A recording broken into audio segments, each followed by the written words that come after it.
Hello everyone. Sunday స్పెషల్గా నేనైతే ఈరోజు చికెన్ కర్రీ అయితే చేయబోతున్నాను.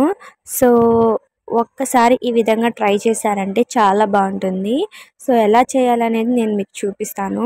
నాతో పాటు అయితే ముందుగా 1 kg చికెన్ అయితే 2 times వాష్ చేసుకొని అయితే మనం రెడీగా అయితే పెట్టుకోవాలండి.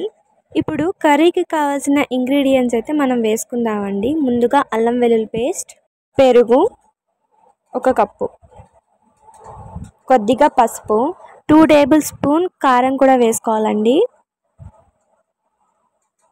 కర్రీకి సరిపోయినంత సాల్ట్ అయితే కొద్దిగా వేసుకోవాలండి. అలాగే 1 స్పూన్ గరం మసాలా కూడా వేసుకోవాలి. అలాగే కొంచెం నిమ్మరసం కూడా యాడ్ చేసుకోవాలి. అలాగే కొద్దిగా కొత్తిమీర,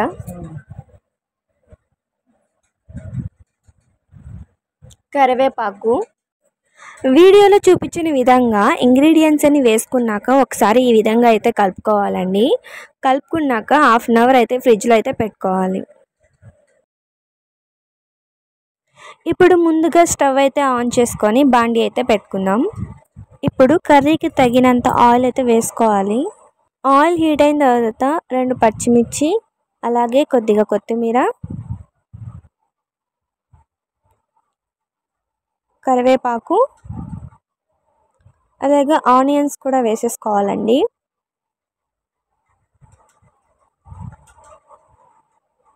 ఇప్పుడు వీడియోలో చూపించిన విధంగా ఒకసారి అయితే కలుపుకోవాలండి. కలుపుకున్నాక ఒకసారి అయితే మూత అయితే పెట్టుకోవాలి. చూసారు కదా, వీడియోలో చూపించిన విధంగా అయితే ఆనియన్స్ అయితే ఇలా ఈ విధంగా ఫ్రై చేసుకోవాలండి. ఆనియన్స్ ఈ విధంగా ఫ్రై అయిన తర్వాత కొద్దిగా అల్లం వెల్లుల్లి పేస్ట్ కూడా వేసుకోవాలి. ఒకసారి వీడియోలో చూపించిన విధంగా ఒకసారి అయితే కలుపుకుందామండి. ఇప్పుడు చిటికెడు పసుపు కూడా వేసుకోవాలి. అలాగే కొద్దిగా గరం మసాలా కూడా వేయండి. ఇందాక మ్యాగ్నేట్ చేసి పెట్టుకున్న చికెన్ కూడా అయితే ఇప్పుడు యాడ్ చేసుకుందామండి. చూసారు కదా, ఈ విధంగా అయితే మనం యాడ్ చేసుకోవాలి.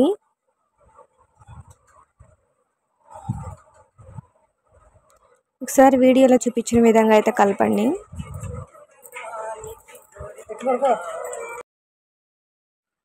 ఇప్పుడు 1 గ్లాస్ వాటర్ అయితే పోసుకోవాలి. వాటర్ పోసుకున్నాక ఒకసారి ఈ విధంగా అయితే మిక్స్ చేసుకుందామండి. ఇప్పుడు ఒకసారి మూత అయితే పెట్టుకుందాం. ఫైనల్గా కర్రీ అయితే రెడీ అయిపోయిందండి. ఈ